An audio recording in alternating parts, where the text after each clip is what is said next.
ainsi que moi-même, nous allons établir quelque chose ici ce soir. Et une des fonctions du ministère apostolique, c'est de mettre les choses en ordre. Il y a des choses que je vais dire, j'espère que ça va apporter des éclaircissements. Dans les jours dans lesquels on peut passer beaucoup de temps à parler des choses prophétiques et apostoliques. Et comme on essaie de prendre de la vitesse à faire ce que la parole de Dieu nous dit à ce sujet-là, je me rends compte qu'il y a des gens à qui je parle à cause de nos arrière-plans, soit religieux ou n'importe quel antécédent, on parle d'apôtres. Et à un moment donné, j'avais un conflit, mais c'est un conflit à sens unique, là. C'est des gens qui ne voulaient pas que leur fille, que Dieu l'a sauvée d'une vie de perdition, de ténèbres. Puis, et cette jeune fille me parlait. Elle disait, mon père ne veut pas que je vienne ici parce qu'il ne croit pas dans ça, les apôtres.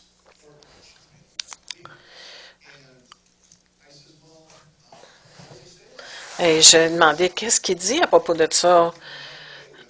Les apôtres, c'est terminé, là. Puis il m'a demandé de te demander tous les versets qu'il y a encore des apôtres. Mais il n'y en a pas de versets qui ont encore des apôtres, parce qu'ils n'ont jamais quitté. Est-ce que ton père pourrait te donner un verset qui dit que les apôtres sont partis, qu'il n'y en a plus? Souvent, c'est juste une question d'opinion, là. Alors le Saint-Esprit n'a pas encore ouvert complètement nos yeux. Puis, quelquefois, on lit des versets là, sur ça, puis on commence tranquillement à découvrir ce que la parole dit à propos des apôtres. Alors, je vais vous partager des versets ce soir là-dessus. Quand Dieu appelle quelqu'un, qu'importe le rôle, il faut trouver la fondation dans la parole de ce à quoi on est appelé. Puis, si on ne trouve pas de verset, alors pourquoi on perd notre temps à croire ce que l'on croit? La parole de Dieu ne passera jamais. Si on ne peut pas mettre notre confiance dans la parole, on perd notre temps. Alors, Matthieu 21, 23. Cette question a été demandée par des chefs religieux à Jésus.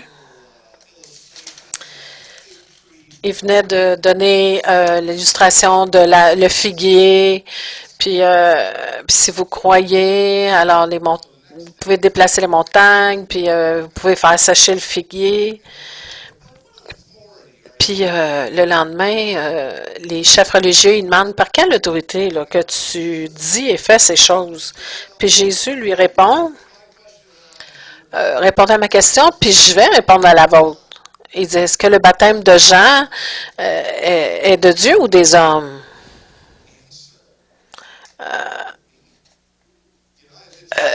Wow! Quelle belle réponse, mais qu'est-ce qu'il veut dire? Mais ce qui arrive, en fait, Jésus répond à la question et ils mettaient leur nez dedans, là.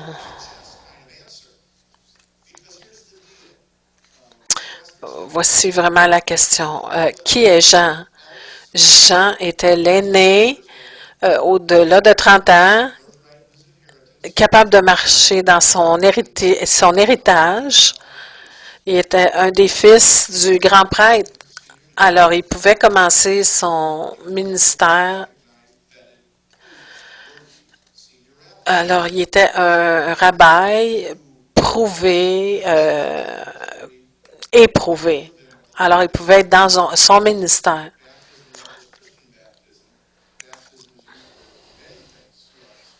Alors, le baptême était utilisé par les rabbins et quand on était amené dans notre ministère, on était baptisé d'une façon biblique là, dans notre ministère. Alors, ce que Jésus disait apportait un principe du royaume. On ne peut pas rendre se, se donner de la crédibilité par soi-même. Ça peut juste être accordé. On ne peut pas aller la prendre par soi-même. La responsabilité, on peut la prendre, mais l'autorité est donnée par Dieu. Et,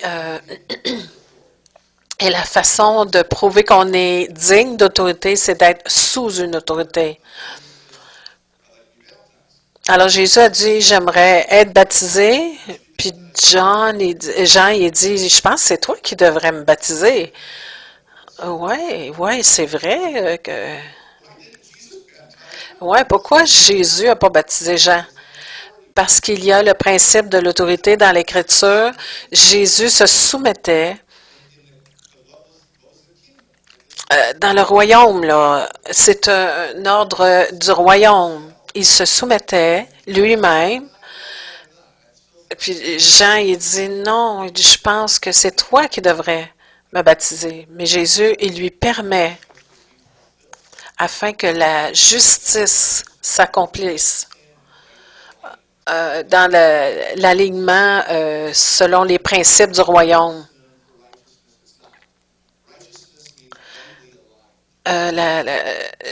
Être justifié veut dire être bien aligné. Je suis dans l'alignement du Père à cause du sang de Jésus. Je peux me tenir dans sa présence, venir avec assurance dans le trône de la grâce à cause de ce que le sacrifice que Jésus a fait pour moi. C'est ce qui rend ça possible. Alors, le bon alignement entre moi et Dieu, c'est à cause de ce que Jésus a fait. Alors, Jésus a dit, pour le principe du royaume, pour les principes du royaume, je te demande de me baptiser. Et ce qui est arrivé, alors là, le Saint-Esprit est descendu, il a dit, voici mon Fils bien-aimé en qui j'ai toute mon affection. Et qu'est-ce que Jésus a fait? Il n'a rien fait encore, là. Il a fait une chose. Il s'est soumis à l'autorité du royaume. Alors, s'il devait marcher dans l'autorité du royaume, il n'était pas une exception, il était un homme. Comme homme, il devait se soumettre à l'autorité et Jean le Baptiste représentait l'autorité selon Dieu. Alors, vous regardez, imaginez les gens là, qui voient son leader, qui se soumet.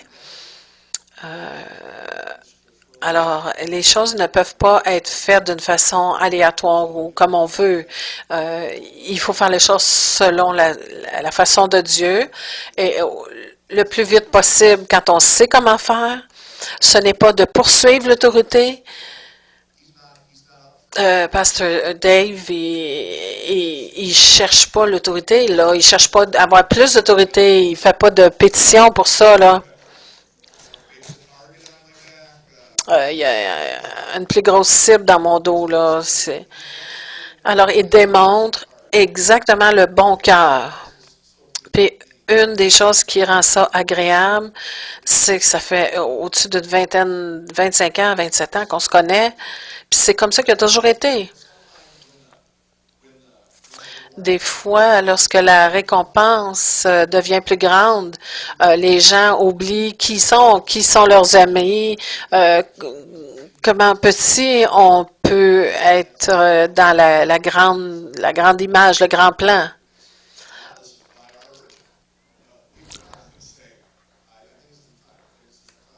Je crois que c'est le temps. Ah, là, j'ai... Alors, 21-23, il dit par quelle autorité tu fais ces choses? Ce n'est pas une mauvaise question de la part des dirigeants religieux. N'importe qui pourrait nous demander par quelle autorité tu fais ce que tu as dans ton cœur. Par quelle autorité tu fais ce que tu fais? Qui t'a placé en charge? Qui t'a donné la responsabilité? À qui tu vas rendre compte? C'est une question très valable dans le royaume. C'est pas des mauvais gars là, parce qu'ils demandent ça. Là. Non, non, ils posent des questions selon les principes du royaume. Alors, Jésus dit, je suis sous son autorité.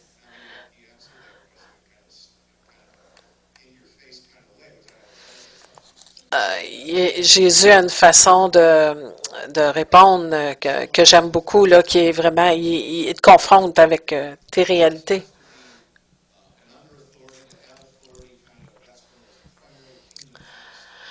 Alors, il y a un principe important, là, c'est d'être sous l'autorité pour avoir plus d'autorité. Et nous avons à clarifier et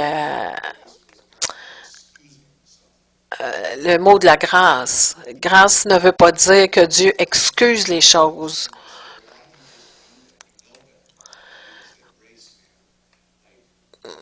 Tu sais, des fois, des gens font des choses pour dire pourquoi tu as fait ça? Tu sais mieux, tu sais bien mieux que ça, là.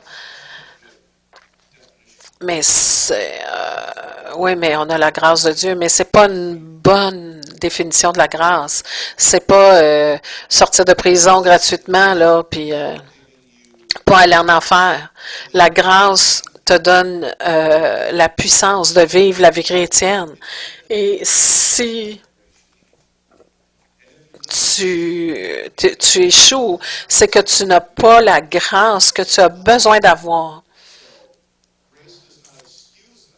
La grâce ne nous donne pas des excuses pour pécher,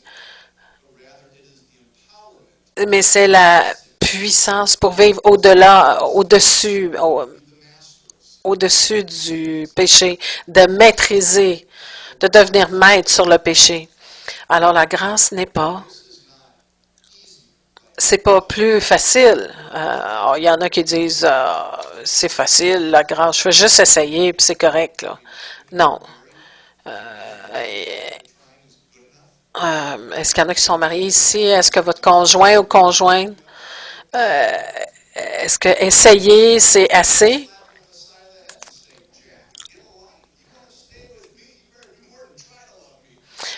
Jack, si tu veux rester avec moi, il faut que tu fasses plus qu'essayer de m'aimer. On est dans une alliance d'amour, donc il faut que tu m'aimes. Alors, si je ne sais pas si j'ai tant de succès comme mari, il y en a qui disent oh my, il y en a, on dirait qu'ils parlent de moi, là. C'est pas facile d'être marié.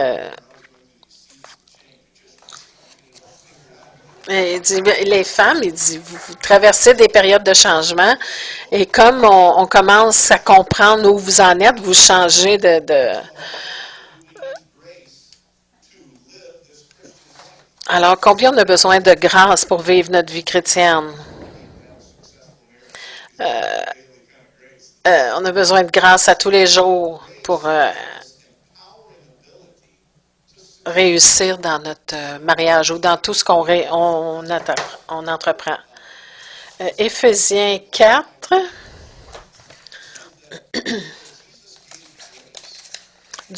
En Éphésiens 4, Dieu a donné la grâce à l'Église, des dons de grâce. Évangéliste, pasteur, docteur,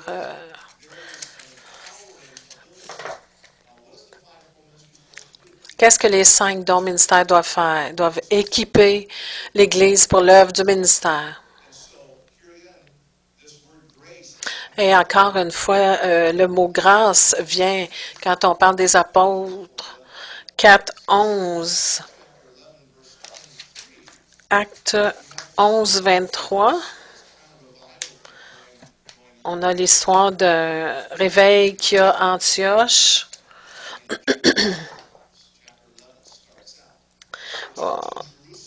À l'Église à Jérusalem, les apôtres vivaient quelque chose de vraiment excitant. Puis là, Paul envoie Barnabas et il s'en va à Antioche, puis il voit la grâce qui est. Il a vu la grâce. Et Barnabas, il voit la grâce. Mais qu'est-ce que ça a l'air, la grâce?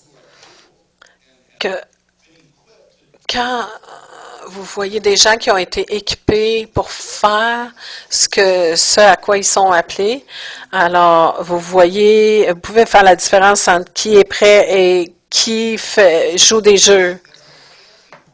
Alors, il voit cette grâce à Antioche, puis là, ce qu'il fait, il va voir Paul,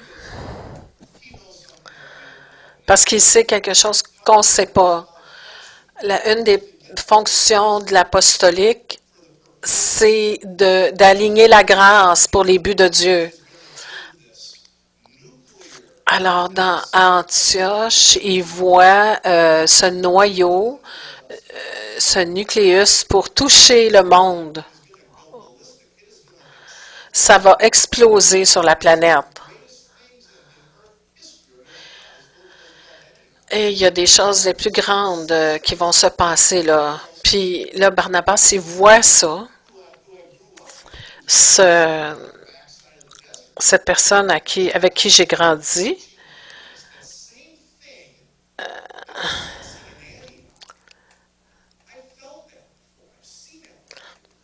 OK, c'est la même chose que j'ai vu à Antioche. Il l'a vu, il dit, je l'ai vu déjà ailleurs. Puis, il sait qu'il l'a vu chez Paul. Alors, ce qui arrive dans la vie de Pastor Dave, c'est pas juste une expérience du Twilight Zone, là.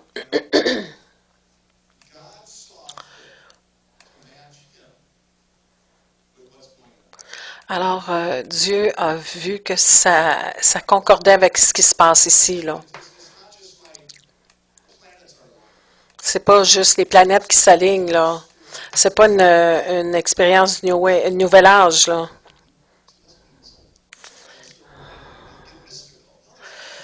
C'est pas quelque chose de mystique là, qui arrive.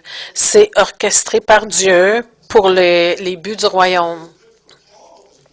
C'était bon pour Paul ce qui se passait à Antioche.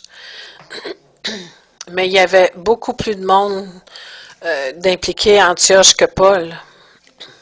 C'était une des têtes d'affiche dans l'histoire.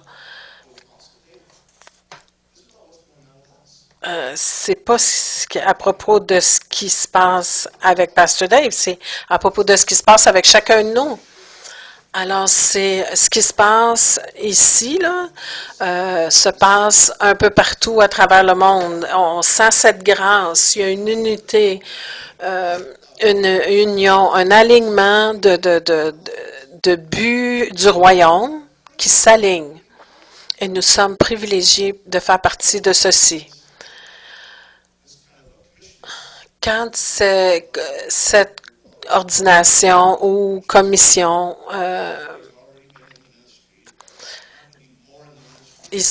Pasteur Dave est déjà dans le ministère, il ne sera pas plus dans le ministère, ça ne sera pas une grosse pointure, là.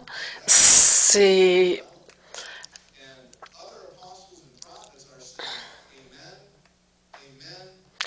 D'autres apôtres disent Amen, Amen, Amen. Ceci n'arrive pas de sa volonté. C'est quelqu'un qui se soumet sous l'autorité. Il y a de la grâce ici, là.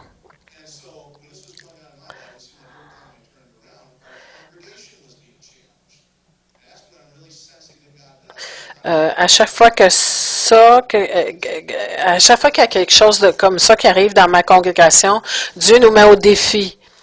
Et, et je, ça arrive avec toute la congrégation. Vous connaissez Timman?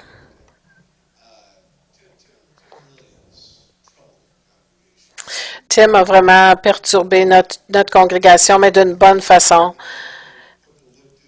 Et il peut vraiment te mettre au défi et il peut te fouetter avec le bon bâton. Si ça produit la justice dans notre vie, c'est une bonne chose. Alors, il a dit quelque chose à notre congrégation.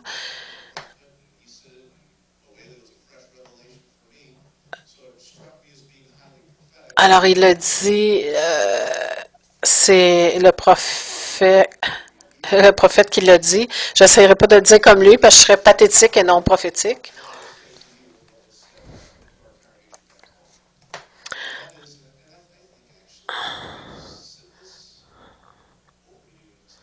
Je crois qu'on a dit ceci sur cette maison. Si vous le laissez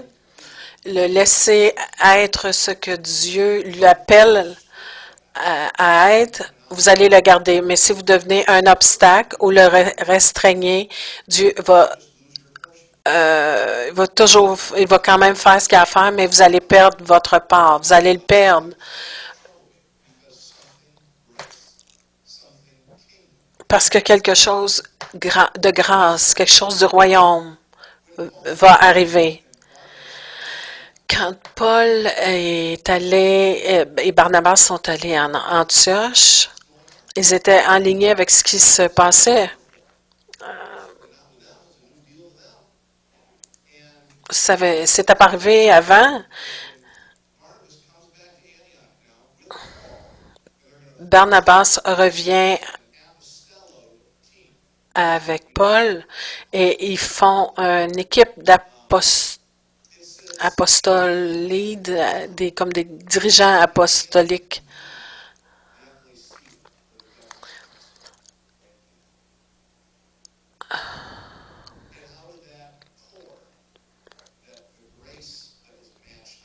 À cause de la grâce qui est en train de se produire, ça a fait comme la base de l'Église dans cette région. Puis je crois que Dieu est dans le plan aujourd'hui, là, dans ce qui se passe là.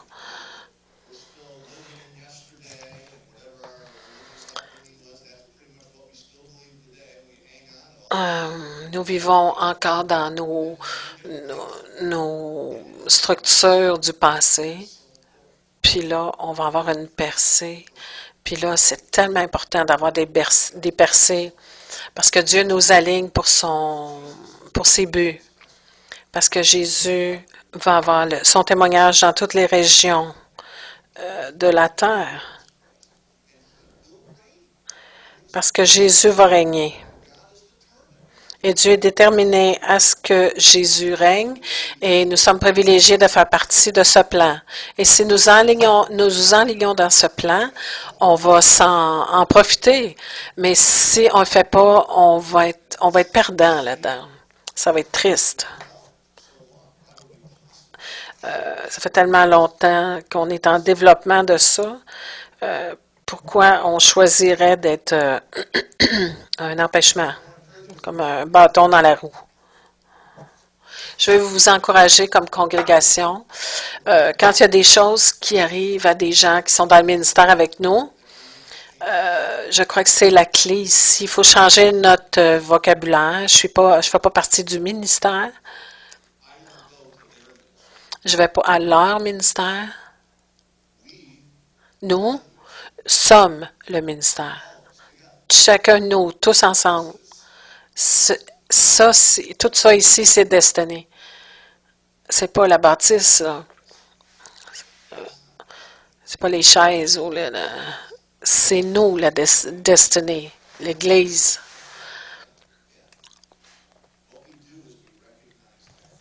Et ce qu'on fait, c'est qu'on reconnaît cette grâce. Et je veux m'aligner avec ce qui se passe. Et ça ouvre des portes. Ça rouvre des portes et des changements dans ma vie. Comme je me soumets à la grâce de Dieu qui travaille au milieu de nous. Est-ce que ça fait du sens?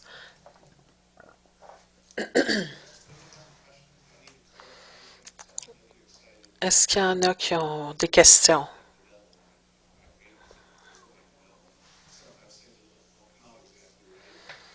Des fois, je dis pas les choses comme il faut que ça sorte. Des fois, je dis les choses puis je les dis pas comme il faut, puis j'en entends parler une semaine après. Alors, si j'ai dit des choses qui faisaient pas de sens, dites-moi-le.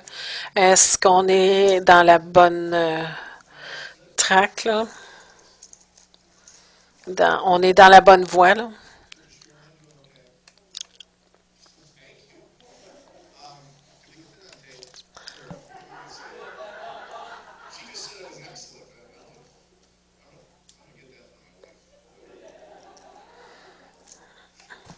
Sherry a dit que je suis excellent.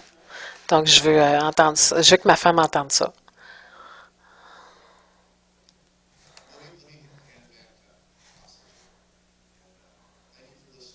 Merci de m'avoir écouté.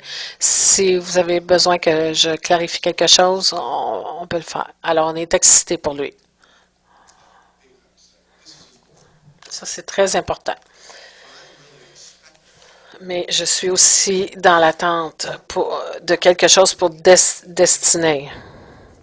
Si on peut faire fonctionner ces choses-là,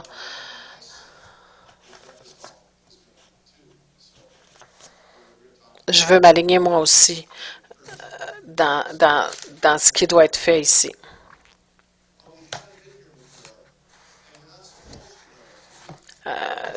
On n'a jamais été là, puis on n'est pas supposé de savoir qu'est-ce qu'il y a à faire si on écoute Dieu.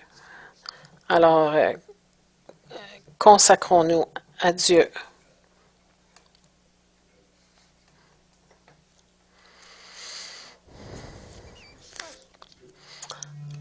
Je vais dire excellent aussi.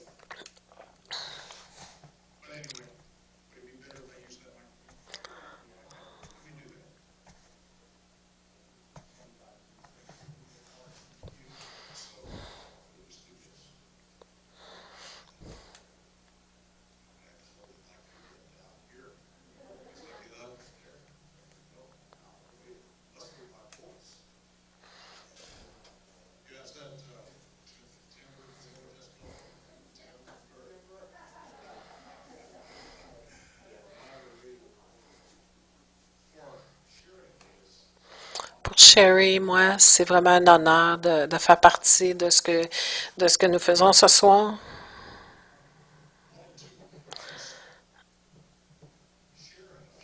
Nous voulons partager quelques petites choses avec vous concernant le ministère apostolique dans la parole.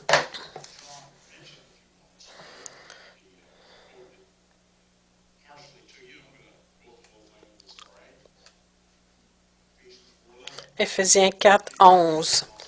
Il a donné certains pour être apôtres, évangélistes, pasteurs, docteurs. Et il nous les a donnés pour nous équiper et nous former pour Jésus-Christ. Quand j'enseigne sur ces ministères, j'utilise la main, les 5 ministères. J'utilise la main. Alors, le petit doigt est l'enseignement parce qu'il va dans l'oreille. Hein? Et le doigt de l'alliance, de l'anneau, parce que c'est le pasteur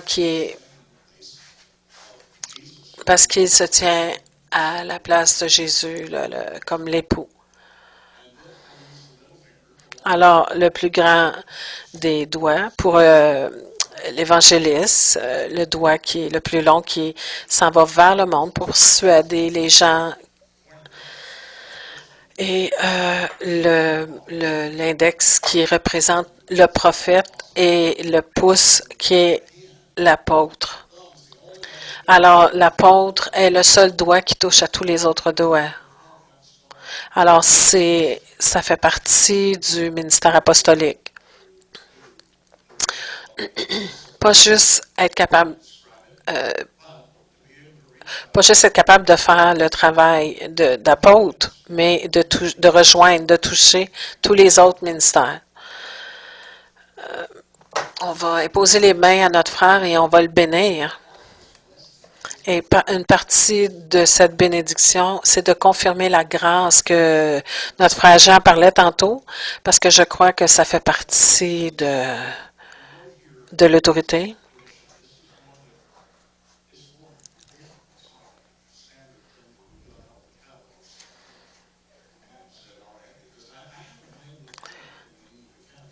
J'ai jamais été capable de faire un certificat qui parle de l'apostolique.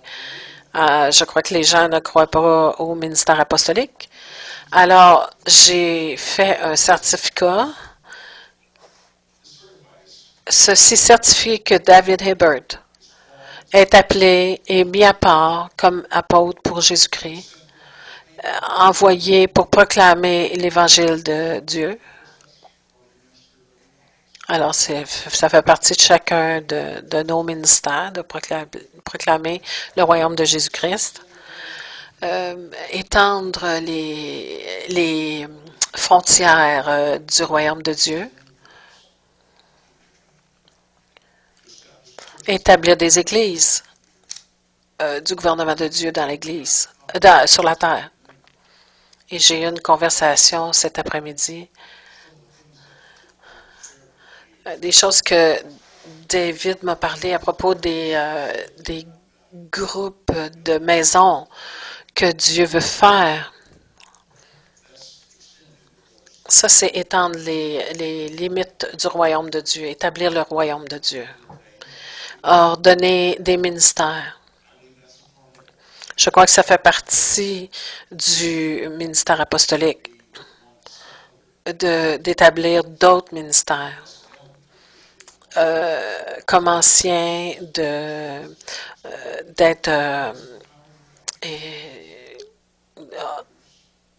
manifester les miracles, les prodiges, la guérison, comme le Saint-Esprit dirige, comme un serviteur de Jésus-Christ. Une des choses que j'essaie de porter attention, c'est d'être un serviteur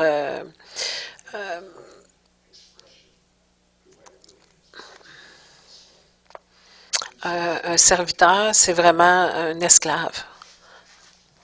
C'est dans la vie de David et Cathy qu'ils ont placé Dieu comme numéro un. Ont donné la première place à Dieu dans leur vie. Matthieu 6, 33. Cherchez premièrement le royaume de Dieu et sa justice, et toutes les choses vous seront données en plus. Des fois, j'entends les gens dire le royaume de Dieu, et ensuite, deuxièmement, c'est ça, 3, 4, 5, 6. Puis là, on descend la ligne. Moi, je regarde ça d'une façon différente. Je vois ça comme une roue. La première place, le moyeu, si le centre, le noyau, si c'est la première place, alors tous les rayons de la roue vont prendre leur place. Toutes les autres zones de notre vie vont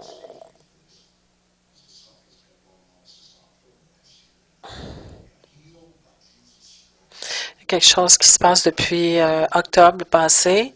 Je suis guérie par le nom de Jésus. Alors, c'est ça. Je crois que Dieu est le centre de la vie de David. Je me rappelle mon premier voyage, il y a 19-20 ans, mon premier voyage au Québec. Le janvier le plus froid que j'avais jamais expérimenté. Je vivais en Illinois à l'époque, ensuite au Tennessee, puis là on est en Floride depuis 12 ans.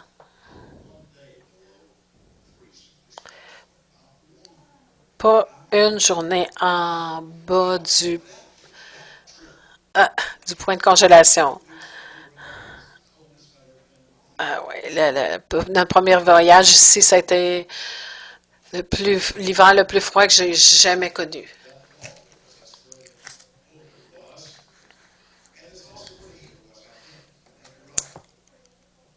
La tribune était de ce côté-là, puis la chaufferette aussi était là.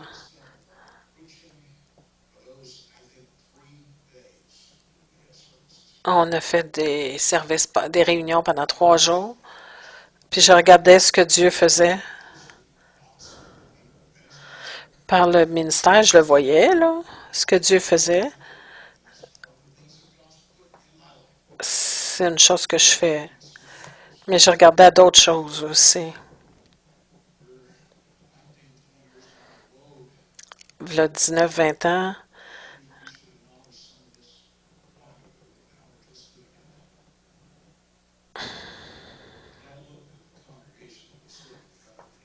je regardais la congrégation qui était assise devant moi.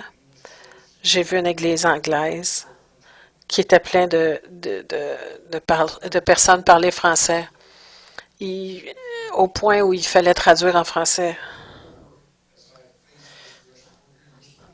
Puis dans ce coin-là, il y avait des gens, puis quelqu'un qui traduisait en tamoul du Sri Lanka. Puis dans l'autre coin, il y avait quelqu'un qui soupirait à sa mère en portugais. Eunice. Elle soupirait, elle murmurait. Puis j'entendais de l'espagnol dans l'autre côté.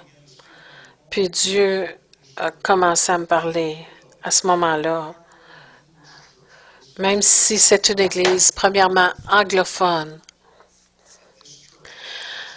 que cette église allait être une église apostolique qui allait traverser n'importe quelle barrière linguistique, n'importe quelle barrière de langue. Et c'est ce qui se passe à travers les années.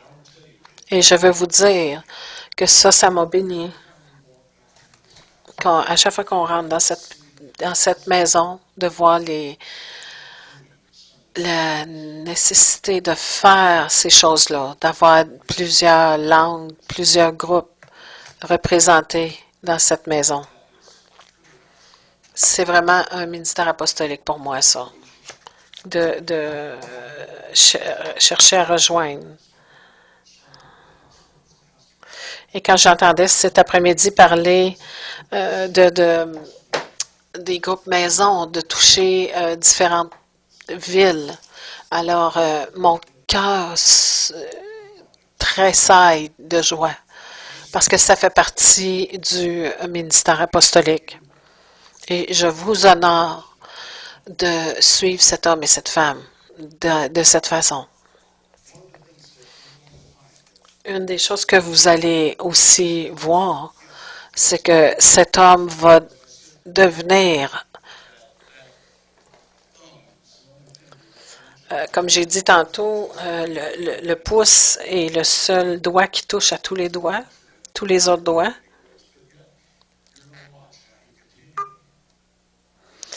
Vous allez voir comment il va élever des personnes dans leur ministère. Je crois qu'il va les rejoindre et établir ces églises qu'il a dans son cœur. C'est juste une partie de l'ouvrage qu'il a sur son cœur à faire.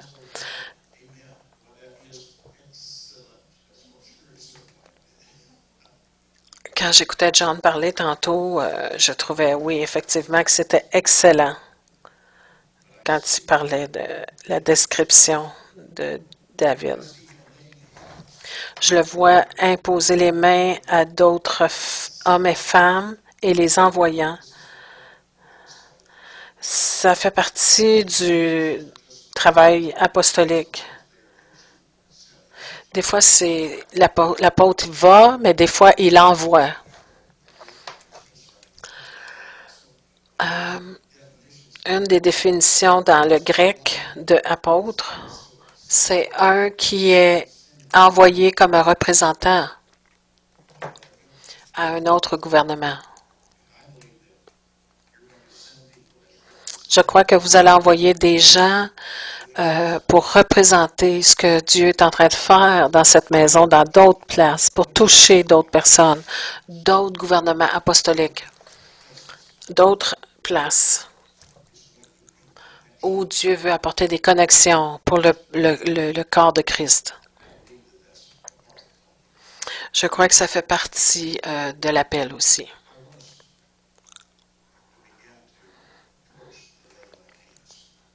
Je veux parler de l'imposition des mains.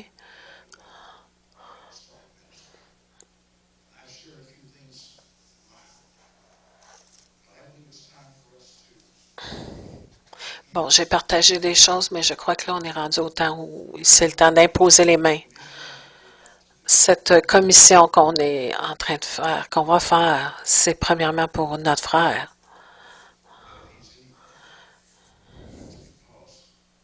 Mais s'il est ce qu'il est, c'est à cause de Cathy qui est avec elle. Et je le crois vraiment.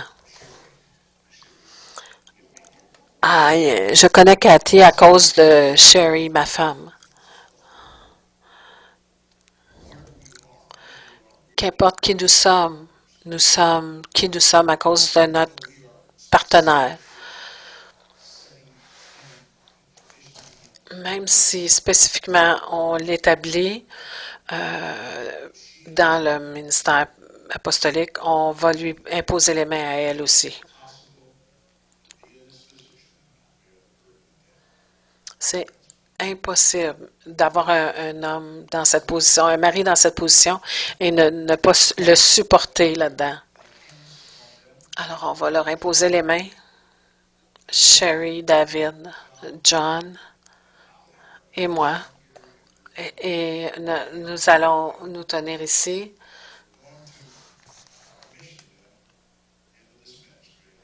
Et on va les commissionner dans ce ministère.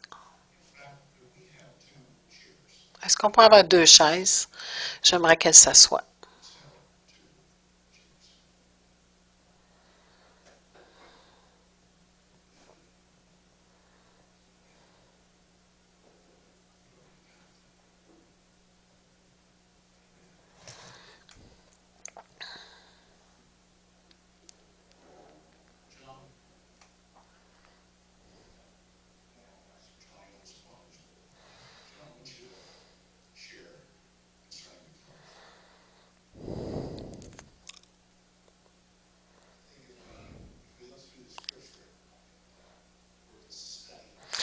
Si on étudie la parole, il y a des mots qui vibrent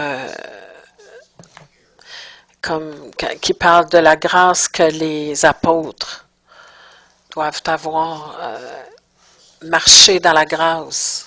C'est comme quelque chose, pas quelque chose qu'on met dans une valise, c'est quelque chose de plus grand que ça. On marche, on ne fait pas juste le porter, on le transporte.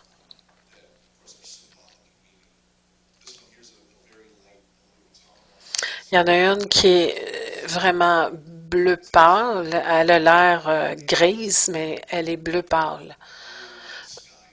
Bleu et bleu ciel, représente le Saint-Esprit.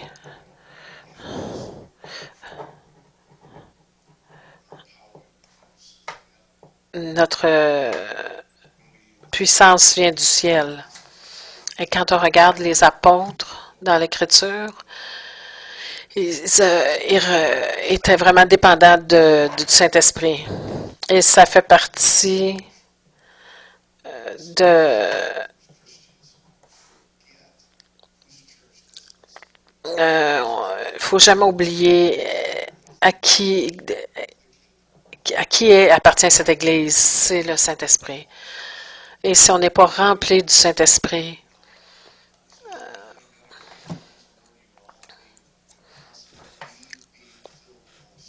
constamment rempli du Saint-Esprit,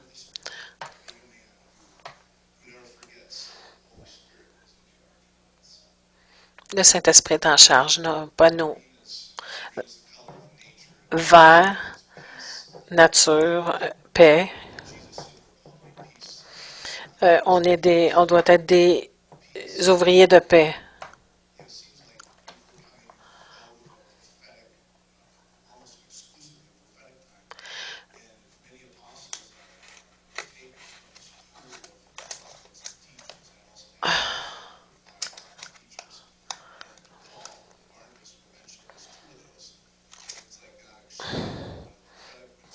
C'est comme si Dieu les a... Paul et Barnabas ont été comme extraits du prophétique pour amener vers le prophétique, vers l'apostolique.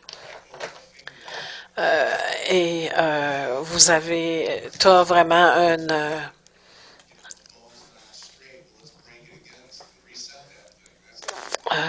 la job du prophète, c'est de replacer les choses et non pas juste faire que c'est pas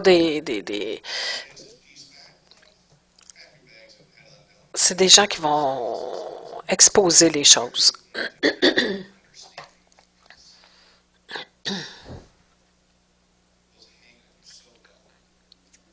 C'est tellement beau sur toi. Jaune, or, la pureté. Un des mandats de l'apôtre, c'est de présenter l'Église comme une Église sans tache. Alors, on prend ça sérieusement, la moralité, la pureté, résister à l'immoralité de Jézabel. Il y a, il y a constamment ce conflit contre la Jézabel, l'esprit d'impureté.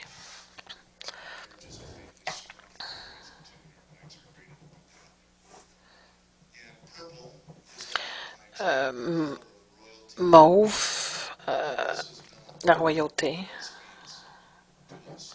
Pour nous, ce n'est pas la royauté. On n'est pas plus royal, mais ça représente l'autorité. Il faut se rappeler que ce n'est que le ciel qui donne l'autorité pour aller avec le travail qu'on a à faire. Jamais utiliser notre autorité sur des chrétiens, mais autorité contre les ténèbres.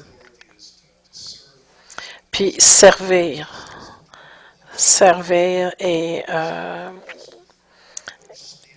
détruire l'autorité de l'ennemi, les œuvres de l'ennemi.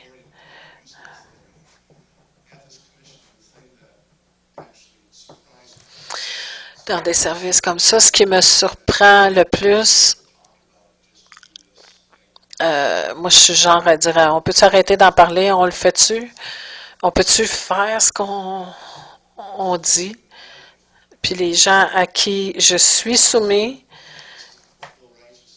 me disent, oui, mais ça fait partie d'accomplir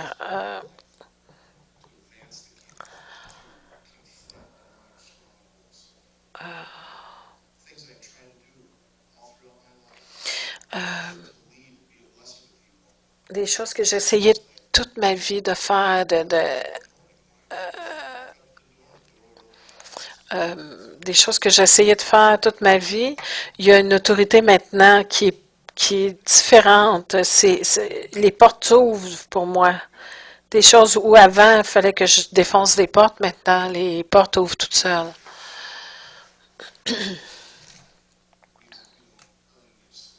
Comme vous savez, ce ne sont pas des choses qu'on qu'on gagne, c'est des choses qu'on doit prouver. On doit prouver ce qu'on est puis qu'on est capable de faire, de faire avancer le royaume, de chercher premièrement le royaume et la justice de Dieu.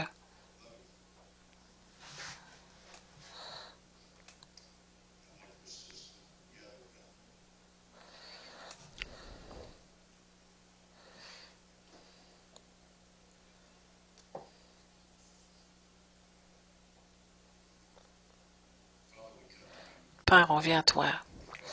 Dans le précieux nom de Jésus. On te remercie pour cet homme et cette femme de Dieu qui ont dédié leur vie, qui t'ont dédié leur vie. Cet homme et cette femme de Dieu qui ont dirigé cette Église toutes ces années et les conduit dans les voies de justice et de paix. Alors, Seigneur, on te remercie que tu les as touchés et que tu les as appelés comme hommes et femmes de foi au milieu de ces gens. Et comme on leur impose les mains, comme on impose les mains à David, on le fait en obéissance à ta parole.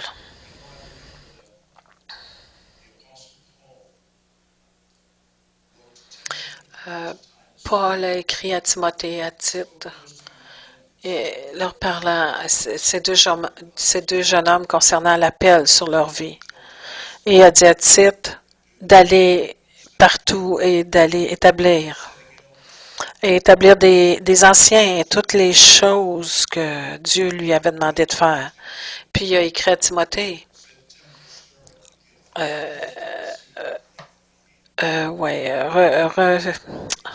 réveille le don que tu as reçu par l'imposition de mes mains. Dieu ne nous a pas donné un esprit de peur et de crainte, mais un esprit de force, d'amour et de sagesse. Et comme on impose les mains à ce couple, on parle à David. Et on dit que le don apostolique qui a été reconnu en toi maintenant est relâché à sa pleine capacité.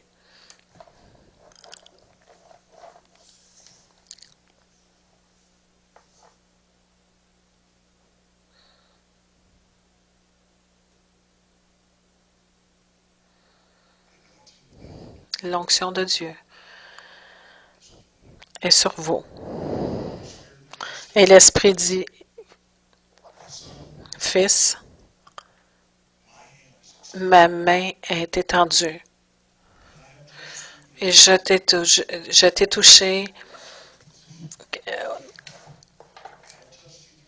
je t'ai touché au travers de ceux que j'avais déjà établis, mais je t'ai touché même sans eux. Je les ai utilisés pour faire ce que je les ai appelés à faire, mais ils ne sont que des hommes. Et je te dis, mon fils, que tu vas t'élever parmi tes frères et tu vas être reconnu pour ce que tu es et pour l'intégrité qui a été prouvée dans ta vie. Et le Seigneur te dit, mon fils, le miraculeux va faire partie du flot, du courant de mon esprit en toi. Si tu fais ce que ton Église doit faire, tu vas avoir des démons qui vont être chassés, des guérisons vont s'accomplir, les signes et les prodiges vont suivre, parce que je t'ai commissionné. L'Esprit te dit aussi que tes pieds sont établis. Tes pieds sont établis. Alors va et fais ce que je t'ai appelé à faire.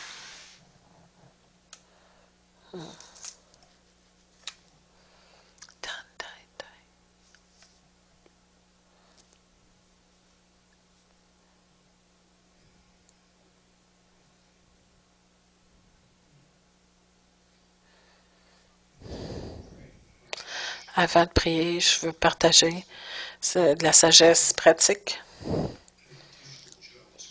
C'est pas une description de tâche de plus, c'est une reconnaissance de ce qui se passe déjà.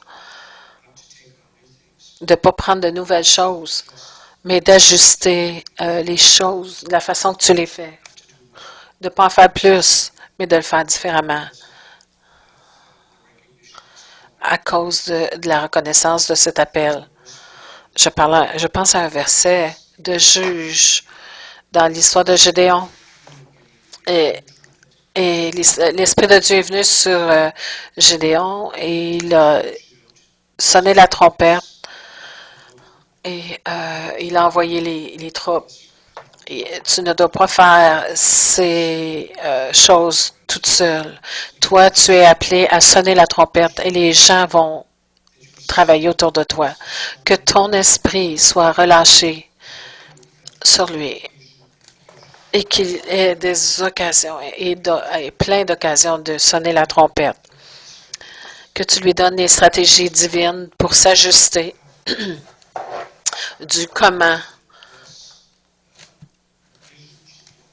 et afin de bénir la vision que tu lui as donnée.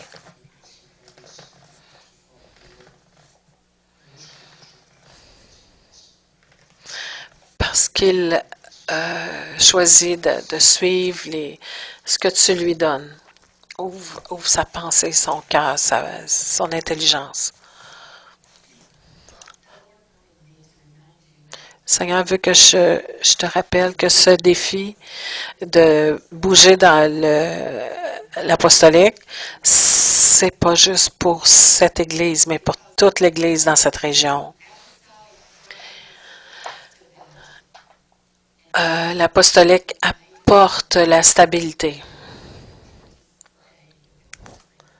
Il y a beaucoup d'instabilité dans les églises aujourd'hui parce que l'onction et l'appel apostolique n'est pas reconnu. Alors, Dieu vous met au défi de travailler avec les autres églises.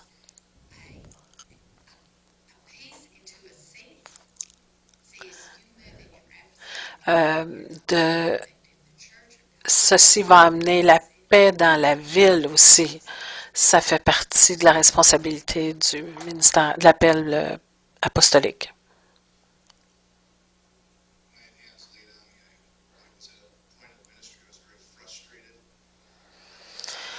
Il y a un temps où, dans mon ministère, j'étais très frustrée. Je vivais beaucoup de frustration.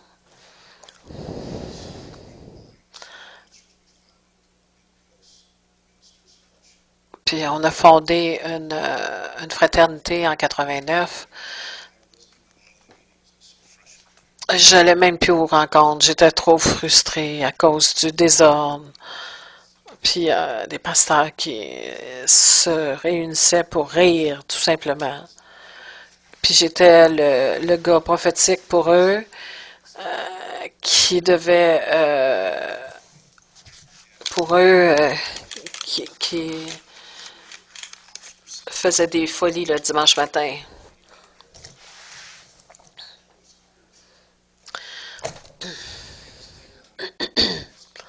Puis là, à cette époque, on a imposé les mains pour l'appel apostolique. Puis la semaine suivante, je suis allée à ces meetings-là. J'avais décidé d'y aller. Puis là, le gars qui était en charge depuis 10 ans, il décide de résigner. Puis le plus grand critique qui était assis, mon plus grand critique qui était assis à l'autre côté de la table, il dit, moi, je suggère que ce soit John Eckert, que ce soit John Eckert qui soit nommé comme pour le remplacer. En tout cas, de un après l'autre. Que finalement il a été élu comme celui qui était en charge de tous ceux qui étaient mes adversaires m'invitaient pour être leur dirigeant. Je suis devenu leader de 65 ministères. Tout a changé de direction. C'est ça que la grâce fait. Ça arrive malgré nous. J'étais pas plus bête que j'étais, là, ou plus intelligent qu'une semaine avant, mais c'est quelque chose qui est arrivé de la part de Dieu dans ma vie.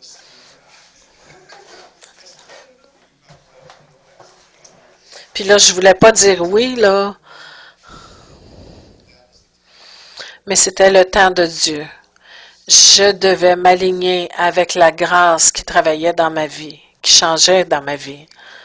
Et comme on vous impose les mains, on vous charge. C'est une nouvelle journée. C'est un nouveau jour. Les vieilles choses sont passées. Toutes choses sont devenues nouvelles. À nouveau.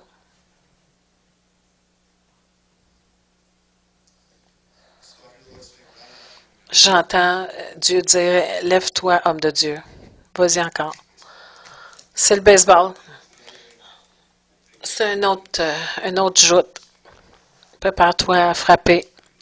Il y a beaucoup de coups de circuit que tu vas frapper pour Dieu. L'appel est grand. Le jour est grand. Les récompenses sont grandes. Alors, comme homme et femme de Dieu, lève-toi. Levez-vous.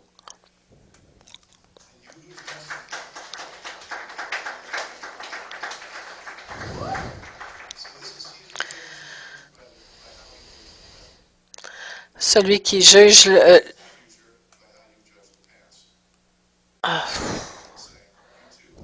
vous deux, levez-vous. Plus de victoire.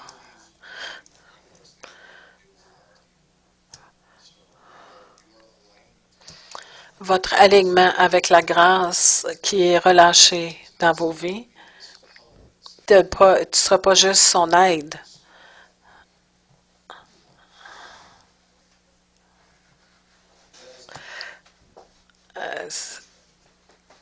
Alors, on te commissionne toi aussi. Sois la femme que Dieu veut que tu sois.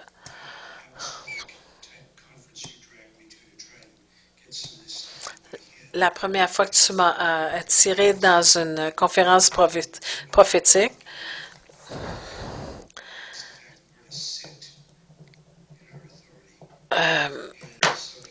une des choses que j'ai appris à ce moment-là, c'est d'être assis dans notre autorité.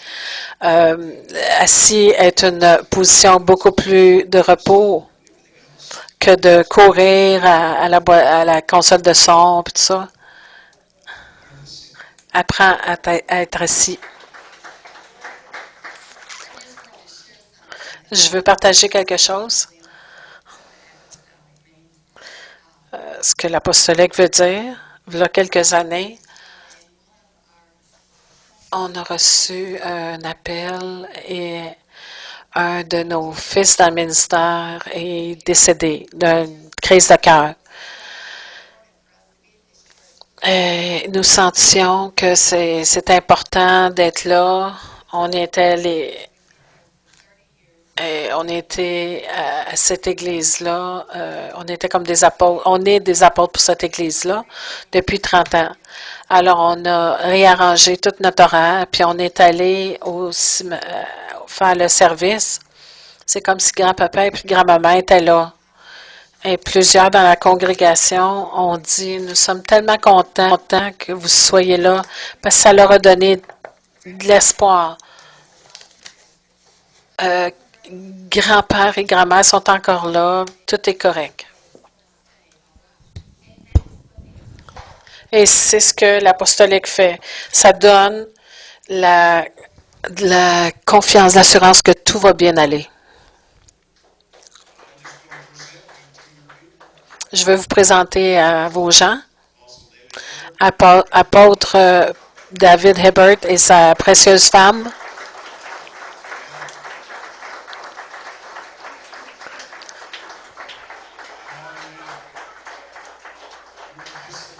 Vous pouvez embrasser la mariée.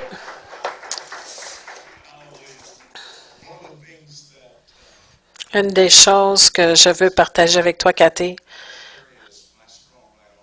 ma chérie et mon bras droit, c'est ce que tu vas être à ton mari. Et l'Esprit de Dieu a mis son onction en toi. C'est pas son ministère. C'est vous deux ensemble. Et en réalité, tu vas marcher avec lui comme partenaire, comme jamais. Je crois ça de tout mon cœur. Et tu vas regarder la stabilité de Dieu bouger dans cette congrégation comme jamais à cause de ce qu'il est ce soir. Je veux vous féliciter tous les deux comme de gens que nous aimons de tout notre cœur et que Dieu vous aime de tout votre cœur. Soyez bénis.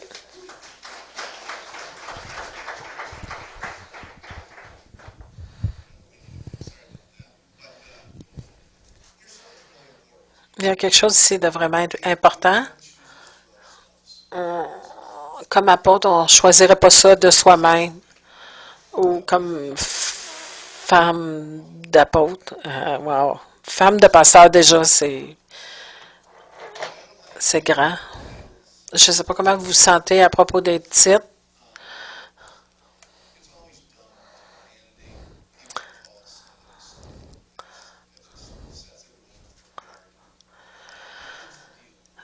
Voici la question à propos des titres. Quand on parle à quelqu'un de cette personne qu'on le nomme pasteur, on aligne notre cœur avec cette personne-là.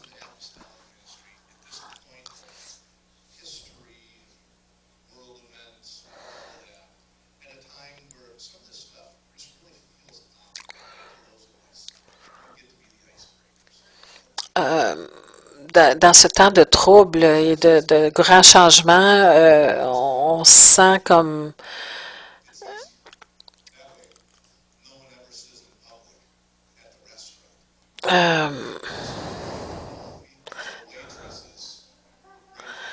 vous pouvez continuer de m'appeler Pasteur John parce que il dit ça pourrait sonner bizarre au restaurant apôtre Jean.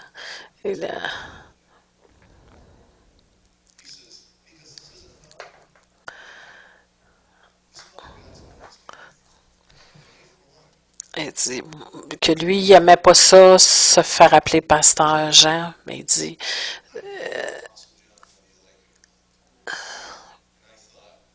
il y a,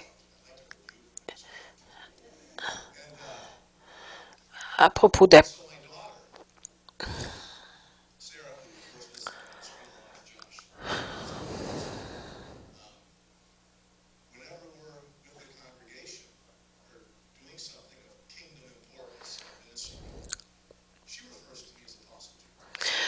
même sa fille, quand elle est au milieu de l'assemblée, elle l'appelle apôtre Jean.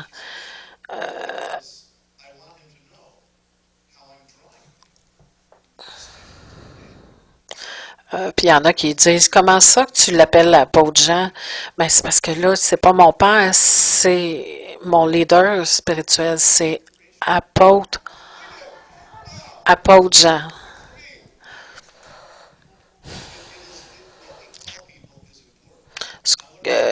Comment on appelle les gens, c'est important d'ajuster votre vocabulaire pour aider à établir pour cette maison qu'on n'a pas honte de l'apostolique ou de prophète.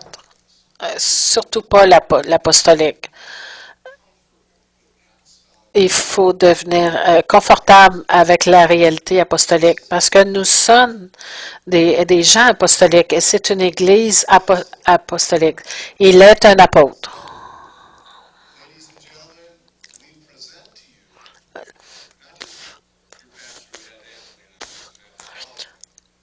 Mesdames et messieurs, nous vous présentons non seulement à votre pasteur, mais l'apôtre Dave.